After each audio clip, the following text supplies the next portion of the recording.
Pernah tidak kalian mendengar film layar lebar One Piece yang berjudul Baron Omatsuri and Secret Island? Kalau kalian baru dengar dan belum pernah nonton film ini, segera stop video ini, pergi ke web atau aplikasi nonton anime legal yang biasa kalian pakai, dan segeralah nonton film ini. Karena dari 15 film layar lebar One Piece, dari yang pertama yang berjudul One Piece The Movie sampai yang terakhir One Piece Film Red, jika saya diminta untuk merekomendasi satu film apa yang harus ditonton dari ke-15 film layar lebar One Piece itu, saya akan memilih film ini. Ini adalah spoiler warning terakhir, dan dengan itu, mari kita bahas mengenai film One Piece Baron Omatsuri and Secret Island. Mungkin dengan membaca judul video ini saja, kalian sudah bisa menebak mengapa saya menganggap ini adalah film layar lebar One Piece yang sangat saya rekomendasikan untuk ditonton. Karena film ini adalah film horor. Buat kalian yang perlu reminder, saya akan menunjukkan beberapa klip dari awal sampai pertengahan film ini. Jadi film ini adalah film One Piece dari tahun 2005, yang mana di tahun tersebut, anime One Piece baru saja beres dengan arc Skypiea dan sedang masuk ke arc Long Ring Longland. Sementara di manganya, One Piece sudah memasuki awal dari chapter atau arc Water 7. Film ini memiliki style animasi yang cukup berbeda dengan film One Piece yang lain, karena film ini disutradarai oleh Mamoru Hosoda. Ia dikenal dengan berbagai karya film animasi seperti Wolf Children, The Girl Who Leapt Through Time, dan yang terbaru adalah Belle dan juga Mirai. Style gambar dengan warna yang cerah layaknya di buku anak-anak dan banyaknya wide shot yang menunjukkan kru Straw Hat memberikan kesan yang ceria. Begitu juga dengan poster dari film ini.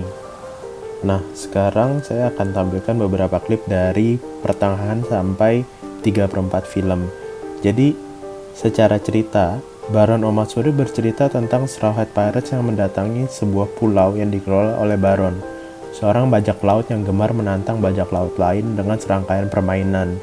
Secara sekilas, dia terkesan mirip dengan Foxy, tapi semuanya itu akan segera berubah.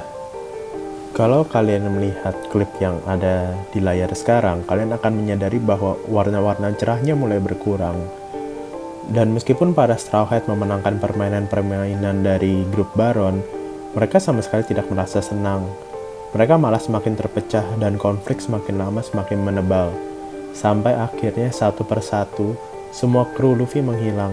Dan ketika kita sampai di akhir, di mana Luffy harus menghadapi wujud sebenarnya dari Baron, ini adalah sosok yang harus ia hadapi.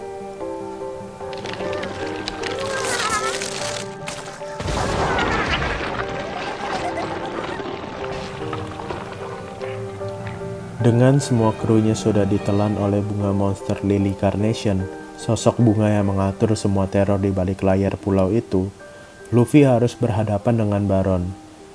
Di mana Luffy yang di sini bahkan belum bisa menggunakan gear second. Ia dikalahkan telak dan melihat semua krunya perlahan-lahan ditelan oleh Lily Carnation dengan visual yang sangat amat brutal. Body horror yang sangat kontras dengan awal dari film ini. Meskipun pada akhirnya, Luffy bisa mengalahkan Baron dengan bantuan orang-orang lain yang berada di pulau itu. Semua kru Straw Hat kembali tanpa mengingat atau merasakan horor yang baru saja disaksikan oleh Luffy.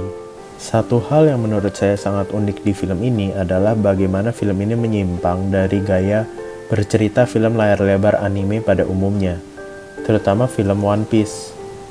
Karena biasanya di film One Piece, Luffy dan krunya harus menghalangi sekelompok penjahat dan anak buahnya, dan satu persatu anak buah dari kru penjahat itu akan dikalahkan sampai tinggal Luffy melawan sang antagonis utamanya. Meskipun biasanya di akhir ceritanya ada sedikit final act twist untuk meningkatkan lagi rasa bahaya di film tersebut, biasanya semua Straw Hat akan tetap ada di sisi Luffy untuk mensupportnya. Akan tetapi di sini, Straw Hat Pirates betul-betul dikalahkan sampai tinggal Luffy sendirian. Struktur film yang dipakai di sini lebih mirip dengan struktur film horor, di mana di klimaks film biasanya hanya tinggal satu orang survivor.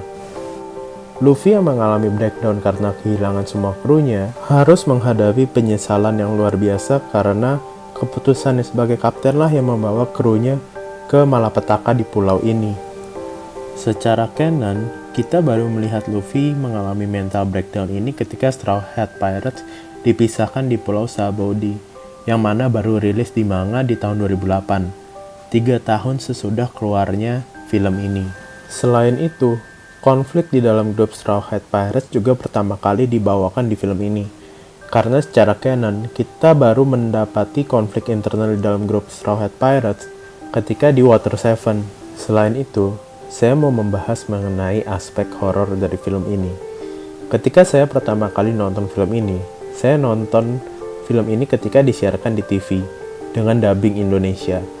Saya sama sekali tidak tahu spoiler atau cerita tentang film ini, tapi karena saya sudah mengikuti One Piece, saya sudah bisa membangun ekspektasi. Tapi semuanya itu buyar. Perubahan film ini di tengah cerita sangat kontras dan membuat film ini menjadi film One Piece yang paling saya ingat hingga sekarang. Akan tetapi, horor yang disajikan di film ini juga tidak mengandalkan jump scare, melainkan dengan membangun visual, memberikan kita setting One Piece horor yang berkali-kali lipat lebih mengerikan daripada thriller Bark.